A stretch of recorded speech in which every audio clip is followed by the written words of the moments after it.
Welcome to the Sierra Club Huron Valley Group's monthly program for May 2024. We'll call this the Songbird Migration and Wildflower Peak edition. We're here in our new digs for the first time, and we really want to thank the Ann Arbor District Library staff, Katie and Laura and Ben, who are helping us to make this transition. This is an experiment, and it'll be interesting to see whether the downtown library suits our needs better than Mathi. We're hoping it will, as this is on a bus line. They have outstanding audio-visual resources here, and it'll be more convenient maybe for socializing beforehand and afterwards. And of course, we look forward to feedback about this site as the location for our programs. Okay, we are the Sierra Club. The Sierra Club is the nation's oldest and largest environmental group. Our motto is explore, enjoy, and protect the planet. If you aren't already a member, we hope you'll join at sierraclub.org. I think it costs $15 a year. The Huron Valley Group is the Sierra Club group that represents Washtenaw, Monroe, and Lenawee counties. And my name is Dan Ezekiel, and I'm the program chair of the Huron Valley Group. And also Jason Frenzel, the chair of our group, is here. Hi, Jason. So we always start by acknowledging that all the lands where HVG operates are the homelands of the Mississauga, Ojibwe, Odawa, Potawatomi, and other native peoples. And we're going to give you a little bit of updates. Since the last time we met, the Sierra Club has filed a letter in support of the application for the Gelman site to be a Superfund site for the Environmental Protection Agency. We don't have a book club in the summer, so there's no book club announcement.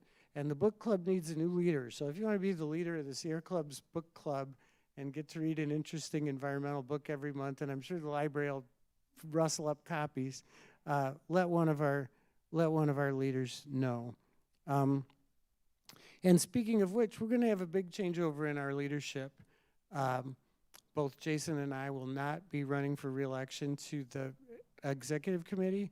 And we have both agreed that we will stay on for a year to mentor our successors if they can be found. And I'll continue to help run these programs for a year if I can find somebody to co-lead them with me. So we definitely need a new generation of leaders for the Huron Valley Group. And let us know if you're interested, because some of the deadlines for running for the board come up this summer. All right. I think there were a couple more things to mention. Yeah, the art fair is coming up. That's our big outreach event of the year, and we maintain a booth, and we have to keep it open for all the hours that the art fair is open, so we need lots of volunteers, and you can find that on our meetup group, on the Huron Valley Group meetup. And a couple other things that are coming up. We don't have indoor programs in the summer. And this is one of the reasons why, because people like to be out walking around in the summer. And we are going to have a couple of outdoor programs in June. On Saturday, June 8th, we're going to be having a walk in this amazing wildflower garden of Nancy Stoll. And that's on Broadway. And you can look for that on our meetup. That's going to be a self-guided tour. You can show up there anytime between 1 and 4. I think that's the same day as the Garden Club tour. Did you look, Herb? Is that actually a Saturday, June 8th? I'm pretty sure it is. I'm trying to get to this. Sorry.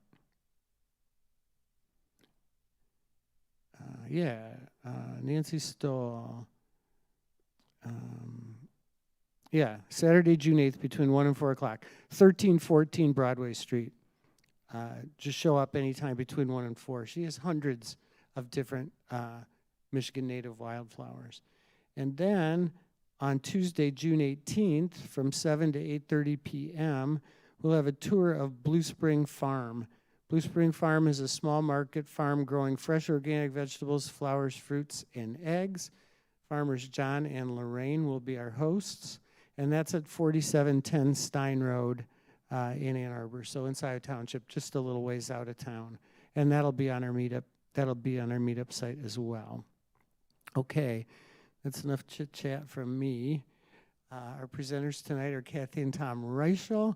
They are both retired professors from the University of Michigan and e-bike enthusiasts extraordinaire. And please take it away.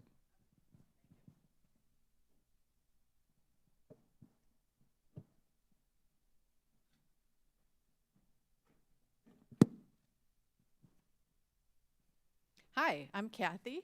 Thank you so much for coming on this very hot night. I hope you'll actually get chilly sitting here. We wanted to share with you the enthusiasm we have for e-biking. We've gotten into it over the last 4 years and have just had so much fun, and it's really changed our lives in lots of ways. So we'll talk about that, and we're assuming that you're here because maybe you're interested in getting an e-bike. So this is going to be primarily, as Dan asked for, a kind of e-bike 101.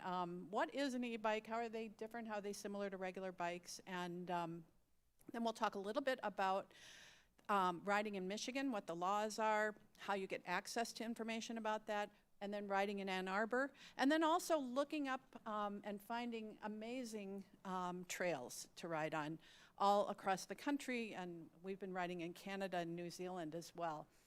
So if we can get that all into about 35 minutes, we'll be very, very lucky. I'm known for speaking quickly. I don't know about Tom, but no, it's very slow, very slow. The presentation that we made is on slides, and we have many links in the slides. And I think you'll get a much better experience if I can send you a PDF of the presentation. So I have a sign up here. If you'll write your name and your email address, I'll send you a PDF because the links are really important. They're things like a nice pamphlet about all the laws in Michigan and the map of all the bikeways here in Ann Arbor and videos of how you figure out what all those lines mean in the protected bikeways. Okay? The first thing to think about is why you might want to use an e-bike, and the biggest reason is it's a lot of fun. I don't know if you remember the first time you actually mastered riding a bike and you felt that pedal surge and the bike move forward and everybody around you is cheering for you as you're riding down the street for the first time. It's kind of like that because the bike gives you more power than you're used to having. It has that battery and that motor, and you just zoom off and it feels great. You feel so strong. So it's a great way to spend time outside. We've also found that it's been a great way to save some money. And I'll just explain. We've been e-biking for a few years now. Last summer, we realized we weren't using our second car very much. So we sold it, and we decided, let's try to be a one-car family. We'll use our bikes. If we have to, we can call Ubers and all of that. And it's been almost a year, and we haven't called Uber once. We've just been biking a lot more, and it's worked out great. The big problem, Cathy says, like, well, what about when you go golfing? You're going to have the car for 5 or 6 hours. And I says, look what I can do. And I wanted to point this out. This is the thing I really wanted to share, that I got a new trailer that I can hook up to my bike. I can carry my golf clubs to the golf course, and you can still have the car for 5 hours. So. I don't know where to go. But I mean, just our car was 13 years old. We were going to buy a new car. I go, look at the payments are $500 a month. So we're saving that. And I actually think the savings in the first year paid for both of our bikes. So it's really a great. We're really happy with it. They run on batteries, so we're using less fossil fuels, and so that's a good feeling too. Next one. The other thing about it is that you can ride a lot farther. When Cathy got an e-bike first, I had a regular bike or an acoustic bike, and we went out to the border-to-border trail out by Dexter, and she wanted to go 25 miles. I hit about 12 miles, and I said, I think I'm done. That's enough for me. And so and she goes, well, I'm going to go. And I go, well, I'm going to get one of those bikes too. So you can go a lot farther. Also, it's easy to ride if you for people with a range of abilities. And I know like Cathy works with a lot of people trying to find the right bike for them, who, people who just can't ride an acoustic bike anymore, but they can get on an e-bike, and with the extra assist and power, they can enjoy biking just like everybody else. So that is really great. It is also empowering, and Cathy's going to speak to that. Yeah, it's been particularly empowering for me. I've had a number of health issues and got the bike when I was recovering from some cancer treatment. And I just felt like, oh, wow, I have a sport now. This is a really, really fun thing, and I can get out there in a way that I couldn't before. And certainly with our family, we liked to go biking, but it was getting to be a situation where they would always say, where's Mom? Mom was at the bottom of the hill. And she's coming, but she's at the bottom of the hill. And now I can keep up. I thought this was a really great quote from Elizabeth Cady Stanton. Apparently, bikes were a big part of the suffrage movement, which is a really interesting thing, and symbolize the empowerment of women. And I certainly have felt that way. And when I found this quotation, that the bicycle will inspire more women with courage, self-respect, and self-reliance, I thought that was pretty cool. Yeah, I've ridden about 5,700 miles in the last 3.5 years. And I would never have done that if I hadn't had an e-bike. So we're having fun with it. So what is an e-bike? Again, I'm making the assumption you're trying to figure out, like, is this something I'd want to look into? It's certainly becoming popular. An e-bike is a lot like a regular bike. This one's mine. This is a Gazelle. I need to say, too, full disclosure, that I work part-time now, just because it's fun, at Human Electric Hybrids, which is the big e-bike store here in town. It's actually the biggest e-bike store in the Midwest. And it's right down on the corner of Miller and First. That's the last I'll do of plugs for HEH. It's called HEH, or Urban Cargo Bikes. All those cargo bikes that you see people taking their kids to school in, most of them have been bought there at HEH. We got our bikes at HEH too. This is my third e-bike though in 3.5 years because I'm into it. So you can see it looks like a regular bike. It has wheels, it has derailleurs. You shift the gears like a regular bike. It has hydraulic disc brakes. It looks and feels like a regular bike. There are many different kinds of frames of e-bikes, but this one is especially regular bike looking. Tom's is a Gazelle as well. The Gazelles are Dutch bikes, and a really great company from the Netherlands that's been in place since the late 1800s. It's a really good company, and these are very reliable e-bikes. The big difference is an e-bike has a battery, and it has a motor. The motor is right here. This is a mid-drive motor, a pedal assist bike that actually supports you and assists you by increasing the amount of power, amplifying the power that you put into the pedaling. So a pedal assist bike with a motor that lives right here, and this is a good thing because the weight of this battery and the weight of the motor and your weight is all right in the center of this bike. So you feel very stable on this kind of bike. An e-bike requires you to pedal. You don't move unless you pedal. And that's a relief, right? You don't want to. While you do feel the e-bike, we call it at the store, we call it the e-bike wow. When you get on it and you go, oh, I'm like Superwoman, I'm so much stronger than I thought I was. But you don't go unless you're pedaling. So I like that because I don't want a scooter. I want a bike. I want to feel like I'm biking. They vary by the motor placement, and I'll show you this bike. Ben was nice enough, Ben, our tech person today. This is his e-bike. We were just talking ahead of time, and he has the other kind of e-bike, which is the hub drive e-bike. So you can see that in this bike, see how this looks just like a regular pedal crank on a bike? The motor lives right here in the hub drive of the bike. With this kind of bike, you feel propelled from the back. So it's a little bit different feel than the natural feel of riding a bike, but a lot of people love this kind of bike too. It gets you places. I'm going to talk about pluses and minuses of both of these kinds of bikes. So it's one of the things you want to think about if you're making a decision about an e-bike is, do I want a hub drive or do I want a mid-drive bike? Another difference is that e-bikes assist you up to 20 miles an hour. You can ride faster than that, say like if a bear is chasing you. I read recently that bears can run 30 miles an hour. I read also that if you come upon a bear, you should stop because they have a chasing instinct. Probably the most important thing I'll say tonight. But the bikes are classified, and we'll talk about that too. They either assist you up to 20 miles an hour here in the US or 28 miles an hour. In Europe, they only assist you up to 15 miles an hour. So we're bolder and faster. Yeah. So here are the kinds of questions you would ask yourself. And again, if you've put your email address down, I'll send you these slides so that you can return to these. What kind of riding do I want to do? One of the things I say to people when I work with them at the store is, well, what kind of riding have you done in the past? What are you doing right now? And they tell me what they want to be doing, and then I always say, you know, you're going to ride more than that, because when you can, and when you can do it so easily, you do ride more.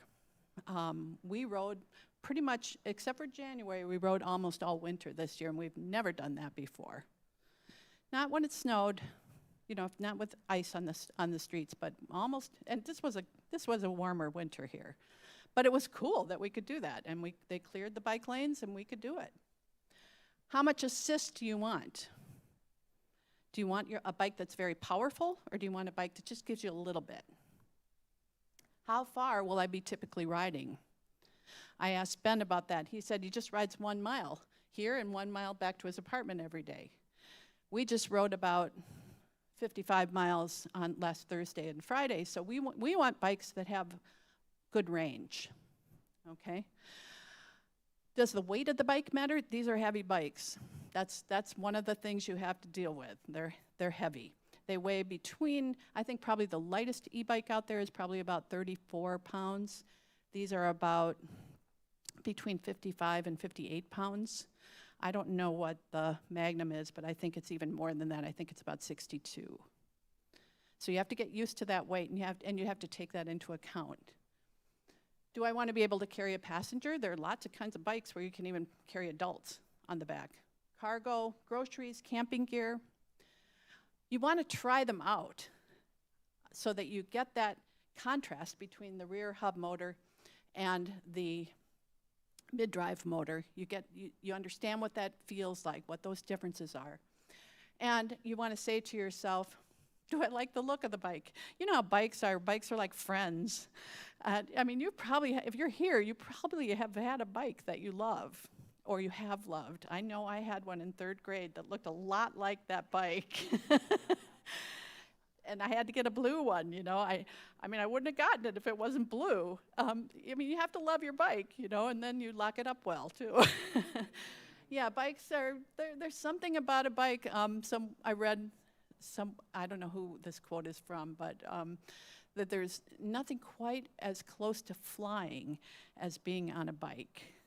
And I think that's really true. You have this little cushion of air between you and the ground, and you're moving forward, and you feel that air swooshing by you. There's nothing like it. And will I need a new e-bike rack? You might have a bike rack for your car, but there are specific e-bike racks that can take the weight of e-bikes. And it's not good to mess around with that. You need to look at what your current rack is rated for, and then buy a rack if you want to transport it. Okay. So we've been talking about these two different kinds. We talked about how on a mid-drive, it's literally in the middle of the bike. The motor's in the middle of the bike. There are usually 4 levels of assist. That means on a mid-drive bike, you're pedaling, and if you have it in the lowest level of assist, eco, this is your controller here, and you see it displayed right here, like a phone display. If you put it in eco, it will assist you at about 30% more than the power you're putting into the pedaling. So it's just amplifying that. Eco kind of takes away the weight of the bike. Then you can put it on this bike, you can put it into Tour, which is the next level up. That's about 80% more than what you're putting into the bike. Then you can put it into Sport, and depending on the bike, it's Sport amplifies the power you're putting in by about 150 to 200%. And then the final level on these bikes is turbo, which sounds good. Turbo doesn't mean you're going to go flying. It's not going to go unless you're pedaling, okay? But it's giving you a lot of power. My bike's a little more powerful than Tom's. So my bike amplifies the power I'm putting in by about 300%. And he can tell, too, because he can't catch up. And his amplifies by about 225%. Yeah, but that's a lot. And if, you know, at the end of a long day, if you're a commuter and you're using an e-bike, it feels really nice to have a choice about how much effort you're putting into your riding. For me, I have rheumatoid arthritis, and I have found that I can keep my level of effort very consistent, and that really helps me not put extra strain on my joints. Okay, so this is the mid-drive bike here. You want to do the next one? Here you can see another version on the screen of a hub drive bike. You see how open that area around the pedal crank is? Just like there, you can see right through it. These are ones you've probably seen a lot of in Ann Arbor, something along these lines.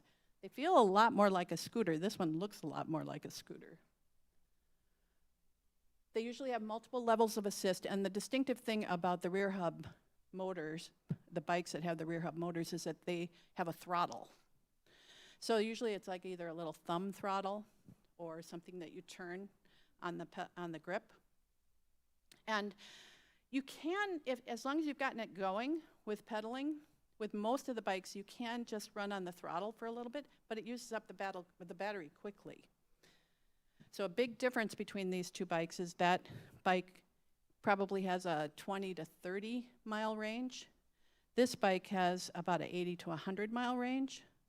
This bike has about a 30 to 70 mile an hour range, or 30 to 70 mile range. All of that depends on how you ride the bike. If you put it in turbo for the whole time you're riding, you'll be on the low end, right?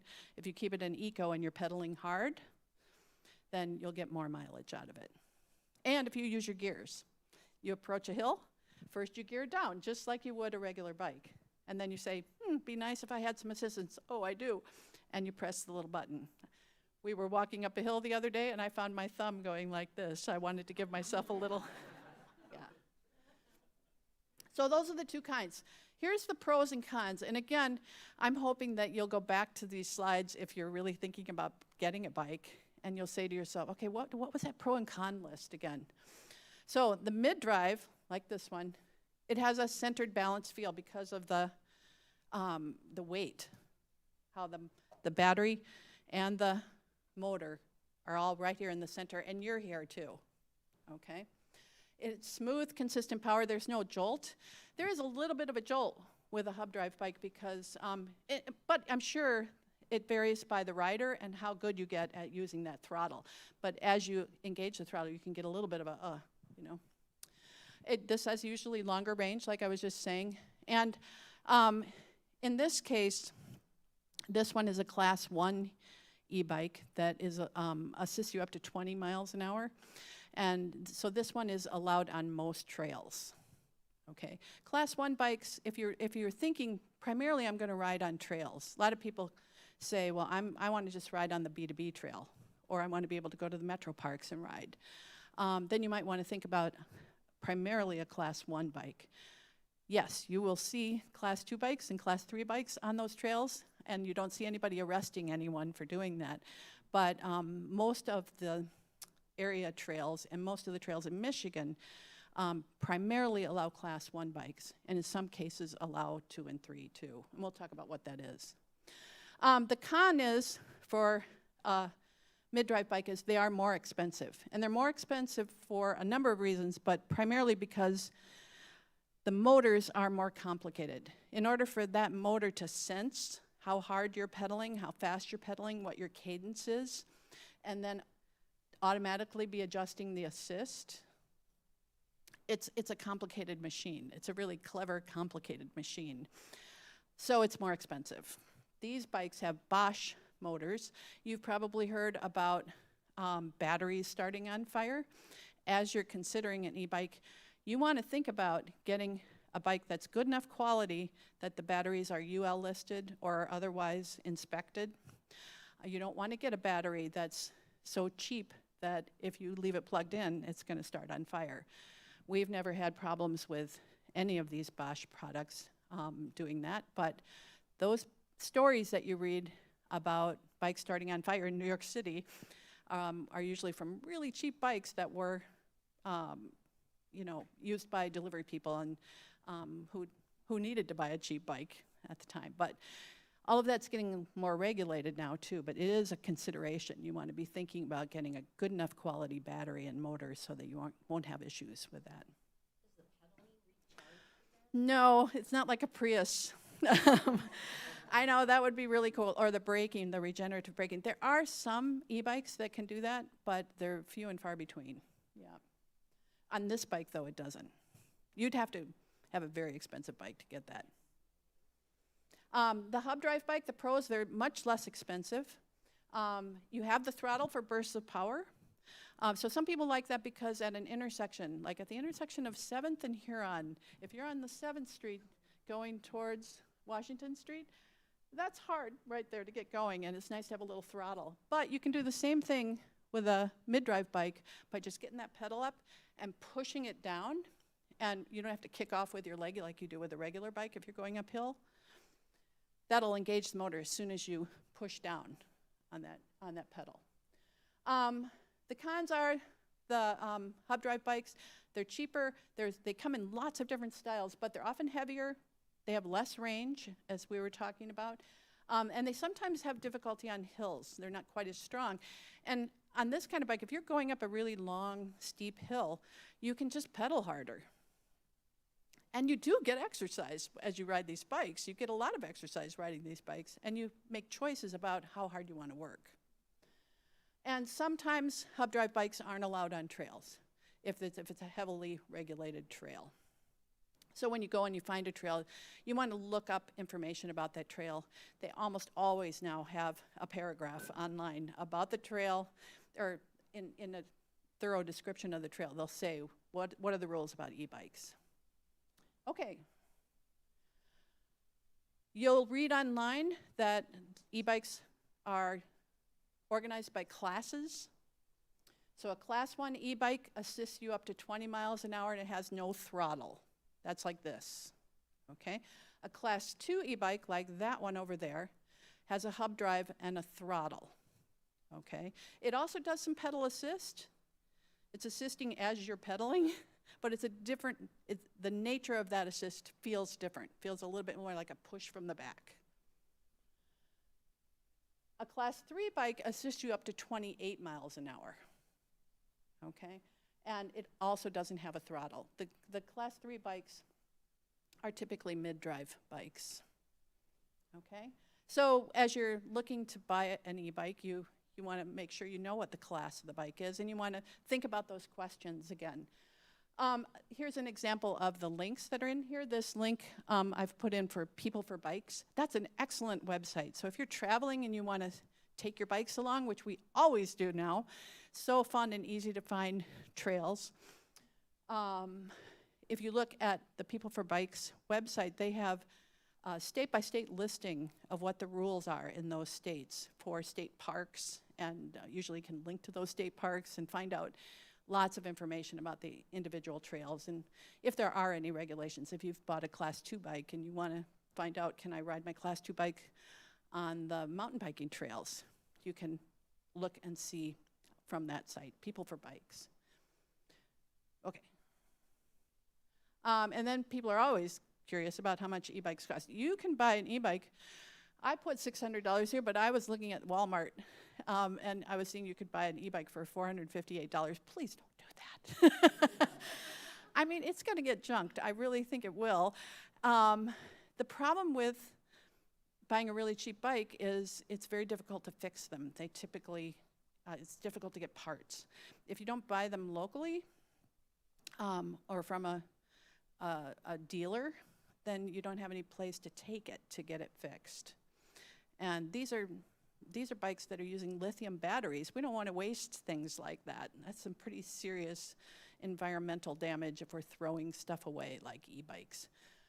So yeah, it's an investment. As Tom said, we're saving a lot of money by not having a second car. Just the insurance itself is a lot of money, and certainly not paying a car payment makes a big difference. We also bought insurance for our bikes because our bikes are valuable, and we want to feel comfortable when we lock them up downtown. So we bought insurance for our bikes. Insurance for both of these bikes, and these bikes are expensive bikes. This one's $4,500, and this one was about $3,000, right?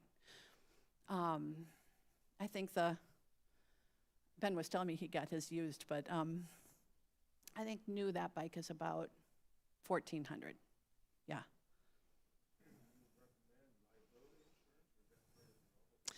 Well, in our case, you have to look at your own individual coverage. But in our case, our homeowners wouldn't cover our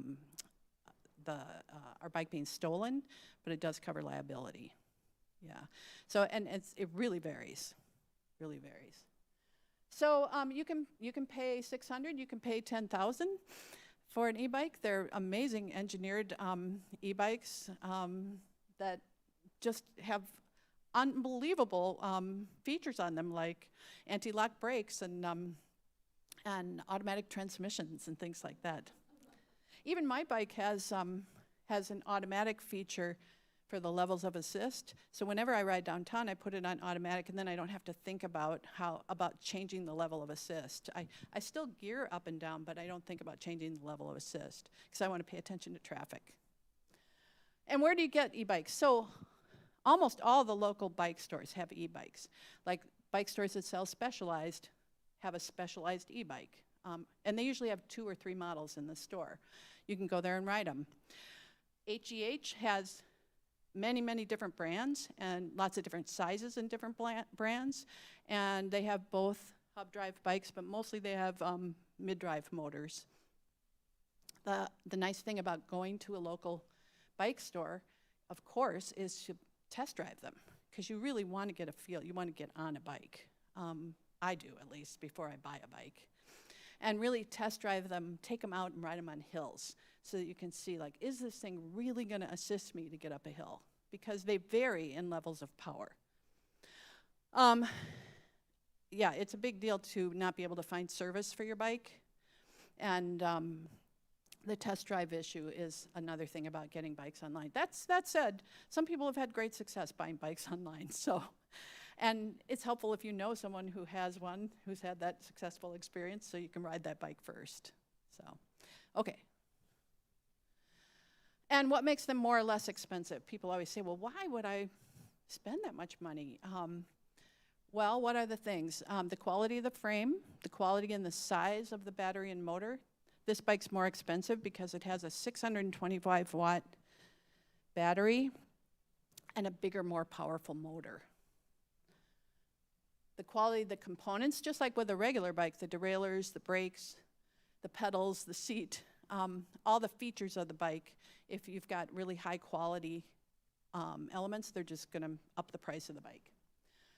The quality of the controllers, these are the controllers, the pieces that you use to regulate the level of assist and be able to view what level you're in. And then the addition of lights, fenders, built-in locks, and back racks for cargo. That's really something to look at too, is as you're buying a bike, again, I was saying you're gonna ride more often than you thought you would. We ride at night now. It's really crucial for us to have lights. This has a light on the front and the back. Lights, fenders are really nice, especially if you're commuting, so you don't go to work with that stripe up your back, although that is kind of a badge of honor as well. Built-in locks, this bike has, Tom's too, has a wheel lock, which is really nice, and then the same key that you use to lock the wheel locks the battery and unlocks the battery. Okay, and then a back rack for cargo. You might think I'm never going to carry stuff, but again, if you use the bike a lot, you're going to be going. I pick up my farm share every Saturday, and I put both of my panniers on, and it's 35 pounds of like watermelons and squashes and things like that. And I can carry that easily on this bike. And once I get going, I don't even feel it. It's really nice. And then special features, like I was mentioning. And then the placement of the battery. Some e-bikes, you can see, we have a lot of good examples here. This bike, the battery's living on the outside of the frame.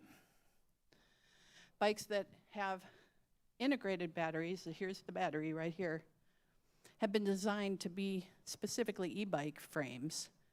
A step-through is also usually more expensive because the bike frame has to be engineered in a more complicated way. Step-throughs are really nice, especially for e-bike, especially if you're getting older.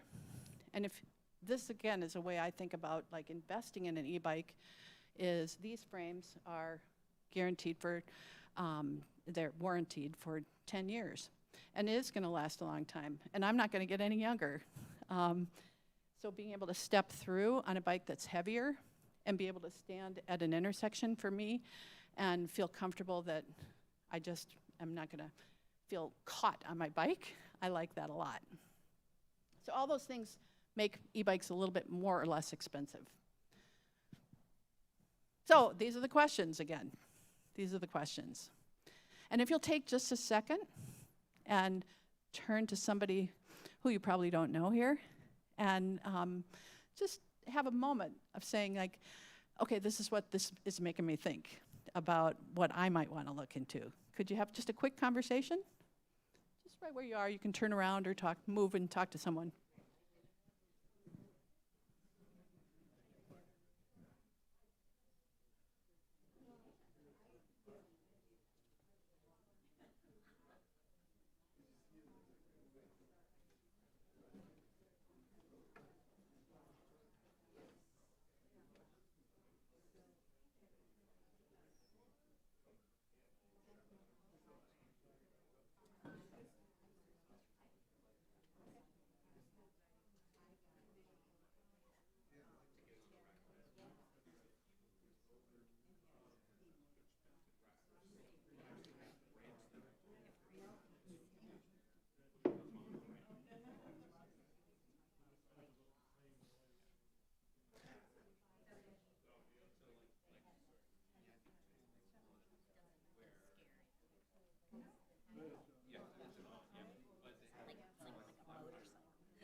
So, any surprising or thoughts or questions that we can answer right now? Yeah. Can you charge an e-bike with a solar panel? Yes, I guess. Take to charge it fully with such a device? Well, it depends on the power of that solar panel. Probably 3 to 5 hours, probably about the same amount of time it takes to charge it with a regular charger. People often say, well, how do you charge it? This is what an e-bike charger looks like. And you charge it in, you plug it into the bike on this end, and then into a regular wall outlet on this end. Yeah. But yeah, we have solar at our house, but it goes back into the grid. But I like to think about my bike being powered by the sun. At the store, we power a lot of the bikes with solar panels that we have outside the store, and they're plugged right into the solar panels. If you don't mind talking to Mike, okay. Just so people at home. Yeah. Do you know if you could charge your bike with some kind of physical implement, like a charger, like some radios are charged by turning a crank on a, do you know if that could be done with these? I'm guessing it could. It's a regular plug that we plug into the house, so anything that probably could be charged Probably using. take a long time. Yeah, but yeah. Battery come out so Yeah. you can charge it in the house? Yeah, in fact, we regularly bring it in the house, and we also take it off the bikes before we put it on our racks, because we don't want it bouncing around when we're driving as well, yeah. And you don't want to get hit from behind with a Yeah, lithium battery yeah. on the back. What? Oh, okay. Yeah, go ahead. So you said it assists to 20 miles an hour? So if you're going down a hill and you're going faster than 20, does it put brakes on it? No, it doesn't. I've gone pretty fast down the hills because it's a very heavy bike and it'll really go. So Yeah. what is the 20 miles an hour? Like, It just, at 20 miles an hour, the motor stops giving you assist. oh, So at that point, you're on your own, I you know, but, yeah. The bear will get you. If you're All right.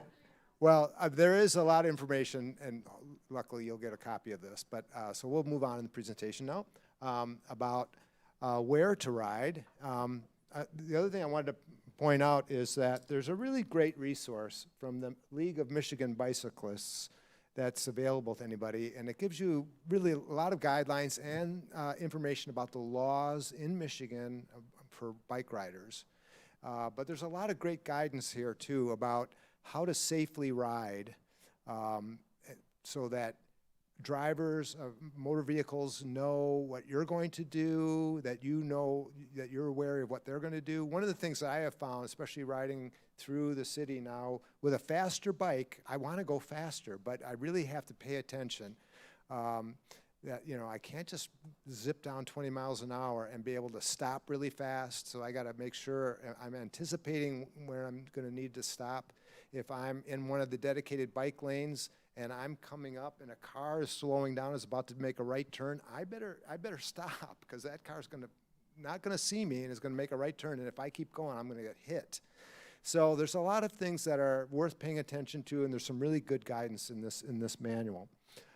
We've also, Cathy and I have been talking a lot about how to ride safely, and with hand signals, we've been doing them a lot more. Not only just, you know, we're going to turn right here, I'm going to turn left here. Sometimes I'm looking at cars that are coming up next to me, and I'm going like, hey, and I'm waving, making eye contact, using the hand of gratitude, thank you, and the hand of power, stop, you know. So a lot of just, I'm sure as a driver in town, you're seeing more bicyclists, and sometimes they're if they're unpredictable, it's really nerve-wracking. So be a very predictable rider is what I would say, and also be very, watch for what you think will be typical driving behavior. People not paying attention to you, they're going to make that right turn, they didn't see you, or they're going to make the left turn. Now that we have the dual lanes on one side of the road, sometimes people are making a left turn, they don't even know you're there, you know, so you got to really be watching when you're approaching intersections. Yeah, real quick.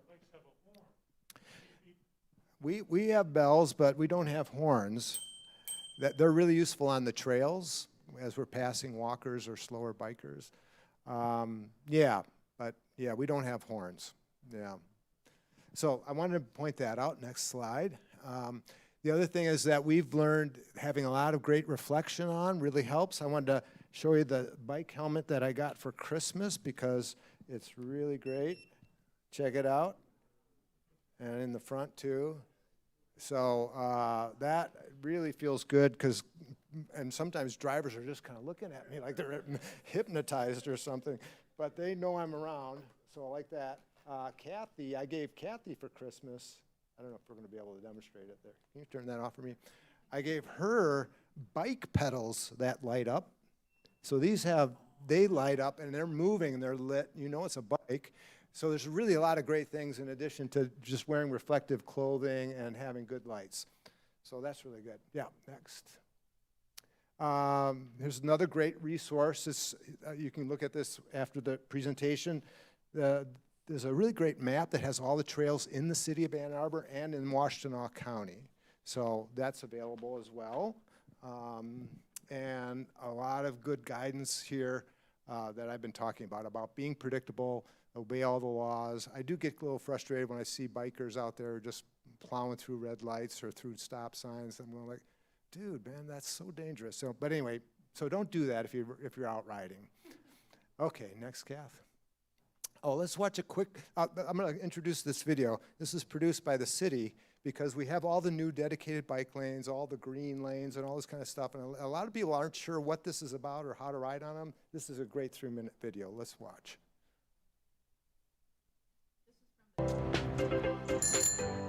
The Ann Arbor Bikeway is a two-way separated bike lane network in the downtown. Separated bike lanes provide cyclists with their own travel lane, separated from vehicular traffic, that uses concrete curb islands and delineators to provide this separation. We will share some important safety information for using the bikeway. Cyclists must come to a complete stop at intersections with stop signs. Cyclists must stop, look both ways or always for traffic, and proceed in the order of arrival. At a four-way stop, the person to the right goes first. And always be aware of pedestrians and crosswalks. They have the right-of-way. At most signalized intersections, cyclists follow the pedestrian signal. Stop when the signal indicates don't walk. Go when the walk symbol is displayed, and proceed with caution when blinking. Be extra cautious of vehicles turning. Your safety is the top priority, even when you have the right-of-way.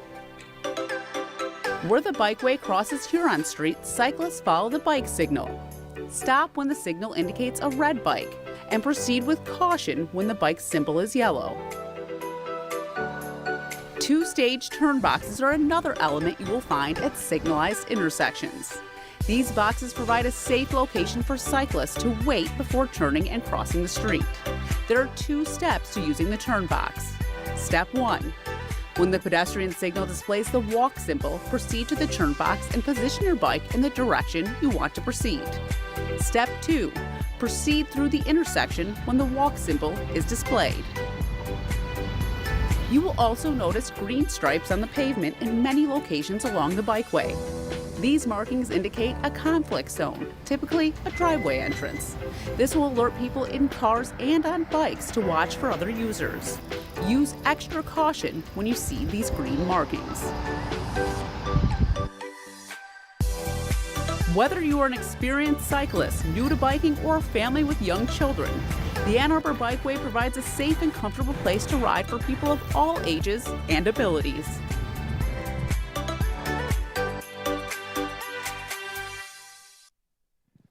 And I'm glad it goes right by the ice cream store. So the new bike lanes have been really great, especially for just getting around downtown or commuting in and out of town. And they're building them now on all the major thoroughfares in town. We heard a proposal for the restoration of Miller Avenue next year. They're going to put in a dedicated 2-way bike lane on the one side. So they're trying to, the city's trying to promote this everywhere. There are other places to ride, and these are also some great resources. The Border Trail is in process. Will probably be fully done within the next 10 years, I think. There's a great website here to learn all about it and where you can ride. Cathy can show us the trail map. They're going to build a tunnel under the rails over by Metroparks, I think, next year.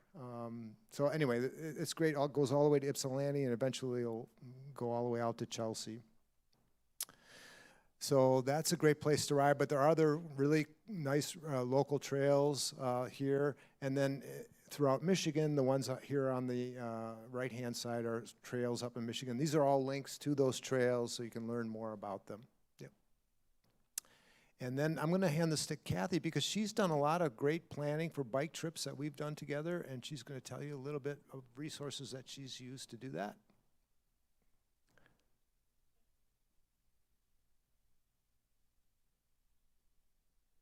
All right.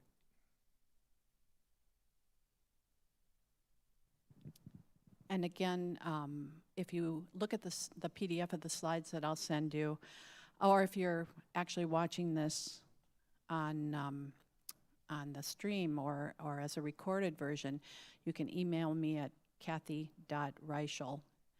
That was on the very first slide too, at gmail.com, and I'll send you that PDF. But things like this resource that Tom showed you about what every bicyclist needs to know. For example, there's a whole set of questions that you have asked other people in the past, and there's definitive answers like, is it really legal for 2 people to ride 2 abreast on the road? Actually, it is. Can I ride on the sidewalk? You need to look at this book and you'll find out. But there's a link, all right? Also, the Ann Arbor map is linked online. And the videos that you just saw are linked in this presentation too. They're from the Downtown Development Authority, and they also have one-pagers about how to manage those different kinds of intersections that they started to talk about in the video. So the source that I have found to be the very best for us for biking, not just for hiking, but for biking, has been TrailLink. TrailLink is the Rails to Trails Conservancy's website and app. It's free, although you can join and get a few more features, and good to support them.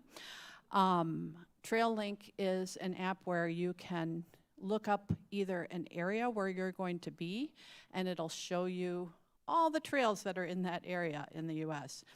So we were going to Chicago last week, and we looked up the northern part of Chicago, and I started to seek trails that were longer than 8 miles, because we like to go about 30 to 40 miles on a ride on a day. And then I started to look at the maps. You can go right to the maps on TrailLink for that specific trail. It'll show you, this is a typical TrailLink map. What's really nice is it shows you, I especially like knowing where all the bathrooms are, and knowing where all the parking areas are for that trail. Very, very handy site, and very motivating to take your bike with you when you're going to new places. The other thing about looking for trails on TrailLink is by using those maps, you can see the nature of the trail. What we usually do is find a trail we're interested in, and then we look it up on Google Maps, and we do the satellite version or Google Earth and look down to see, is it wooded? Does it look shady? Is it following a river? This is Tom's words of advice. Follow the rivers downstream if you want to go down, if you're only going one way. You'll be going downhill. But the rail trails are often very easy to ride because they typically only have a 1% to 3% grade of steepness. And so it does make a difference. If you don't want to go uphill at all, you can go the right direction on a rail trail. Yeah. But we also like to find the rail trails that follow rivers because they're much more windy. Some of the rail trails are just like straight shots. And if you're training to ride a century, to ride 100 miles, and you want a straight shot, that's perfect. But if you're having a lovely day and taking a picnic and want to see the sights and maybe go through some beautiful little towns and find grassy places, then you probably want to find one that follows a river. We found one in the middle of Chicago, and it was beautiful. Went all the way up to the Botanic Garden, Chicago Botanic Garden and back. Yes?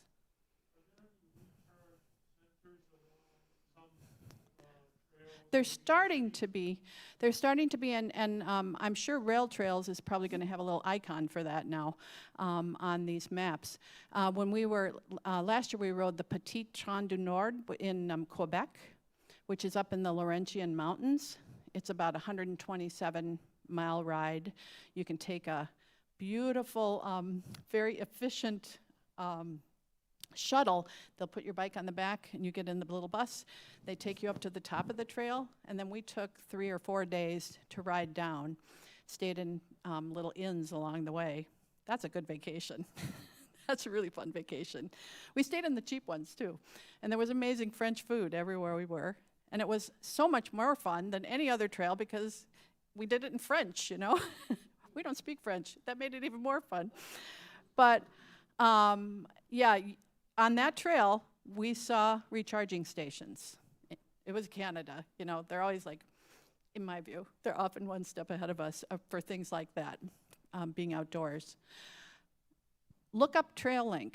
You can just download the app, and it's primarily for bikers. All Trails is also good. I'm sure some of you have used these things in the past, but All Trails is all kinds of trails, all right? And TrailLink is specifically for bike trails.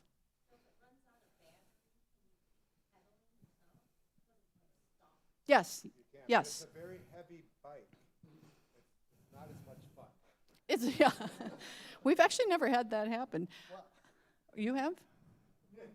Oh, yeah, I forgot about that. One time, we live up top of the hill in Waterhill, and I came down a mile to the YMCA, And when I got down to the bottom, I realized I forgot to put my battery on, and I was going to have to ride that bike back home, so it wasn't fun. Yeah, put your battery on. I've created a page here that if you're getting started at looking at like, well, what would be some like multi-day trails I could do that would be very interesting and fun, or trails that I could find as a destination where I might ride one day, one section of the trail. I should have mentioned that with TrailLink and all these apps, there's always reviews, and I read the reviews, and I go to Facebook, and I usually if you look up the name of the trail or friends of the border to border trail, you can find there's a Facebook group about it, and you read about it, and you find where the good ice cream stores are, and you find the section where the trees are always coming down after a storm, so you don't want to go to that section. You can learn all kinds of good information by reading the reviews as well.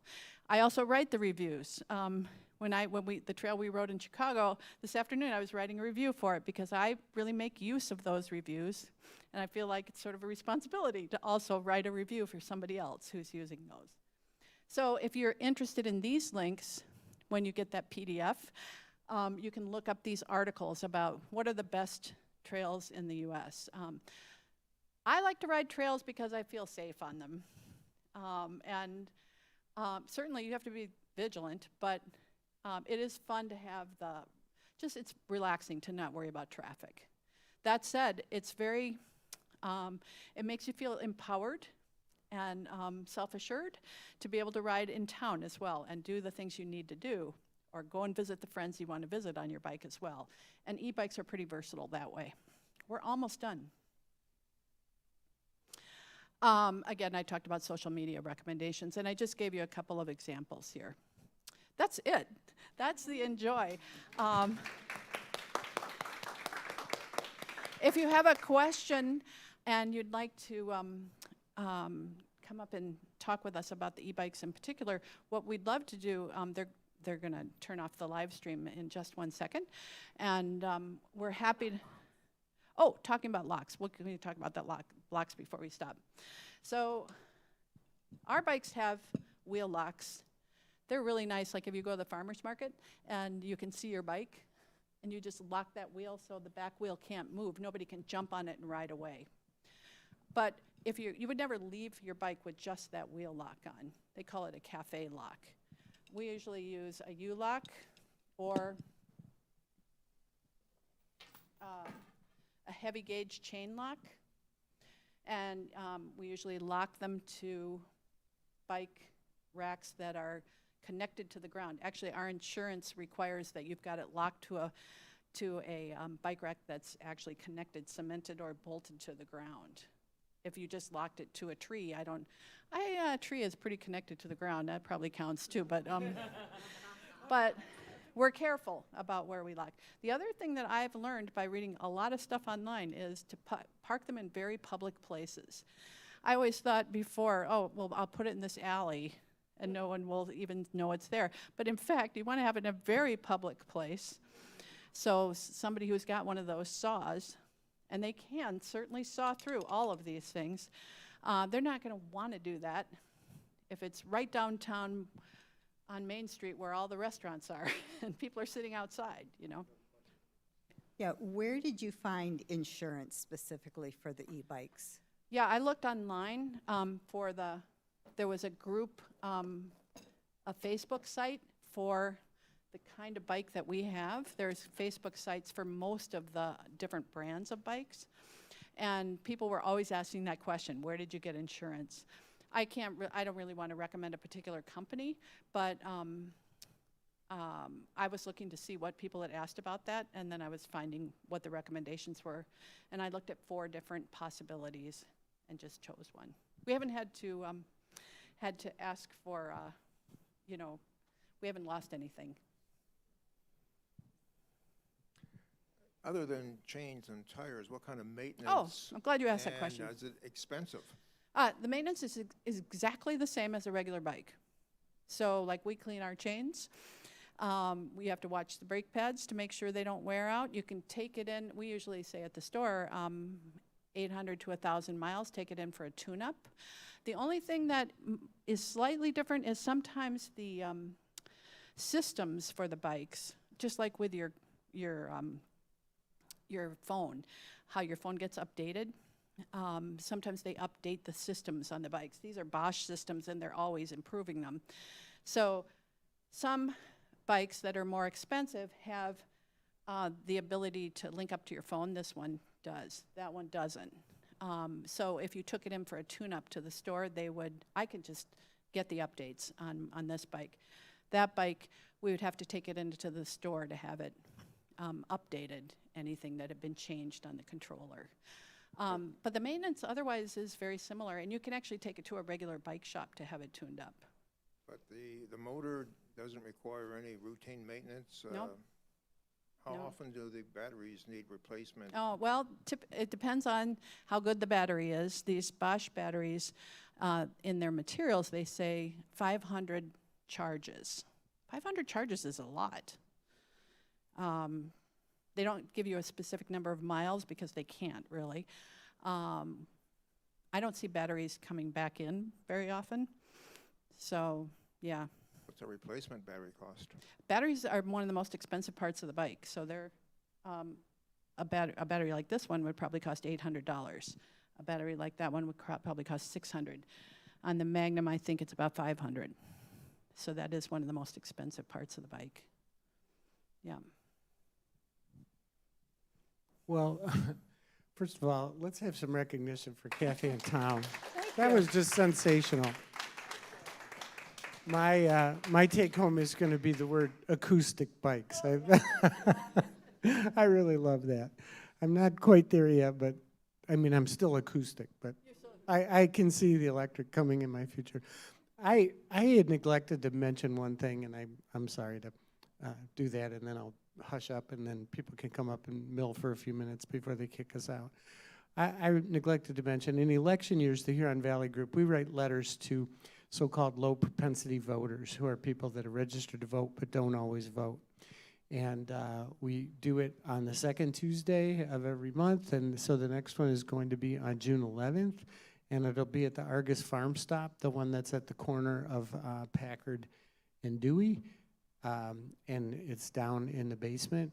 And we don't send the letters right away. We mail them almost at the time of the election. And for the last 2 elections, we've handwritten over 1,500 letters, and we've already met 4 times this year, and we already have hundreds of letters in our box, so we hope we can even surpass 1,500 this time. It's nonpartisan. We're not telling people for whom to vote. We're asking people to please vote. So please come. It's from 6 to 8 p.m. Packard Farm Stop, 1200 Packard, down in the basement. If you can, bring 20 envelopes and 20 stamps, but if you can't, just bring your lovely self and your sentiments, and we'll take care of the postage for you. That's all we have tonight.